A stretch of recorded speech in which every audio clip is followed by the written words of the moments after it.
საფეხბურთო ტურნირი 2004 წელს დაბადებულ ჭაბუკებს შორის დღეს დასრულდა სპორტული ასპარეზობის ფინალში ერთმანეთს თბილისისა და ბათუმის ნაკრები გუნდები დაუპირისპირდნენ. გამარჯვება მასპინძელი ქალაქის გუნდმა მოიპოვა. პირველ ადგილზე გასული ახალგაზრდა ბათუმელი სპორტსმენები ოქტომბერში ბარსელონაში საფეხბურთო ფესტივალში მიიღებენ მონაწილეობას, მანამ კი სპეციალურ წვრთნებს გაევლიან. აჭარის სპორტისა და ახალგაზრდობის დეპარტამენტის ორგანიზებით ჩატარებულ ტურნირში ხელვაჩაურისა და ჩაფუს გუნდებიც მონაწილეობდნენ. სპორტული ღონისძიების ჩატარებისთვის ბიუჯეტიდან 1300 ლარი გამოიყო.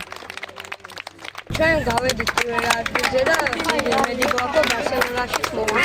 პირველად ჩატარდა ესე ვთქვათ ერთ-ოთხ ტურნირი დეპარტამენტის თასრით გათამაშება და რაც ყველაზე მნიშვნელოვანია, ვფიქრობ, რომ ის საომავლო გეგმები, რომელიც ოქტომბერში გაიმგზავრება ბარსელონაში, ეს ნაკრები ფესტივალში მონაწილეობისთვის დღევანდელი შედეგმაც ეს უკვე ცხადყო და პირველი ადგილი დაიჭერა.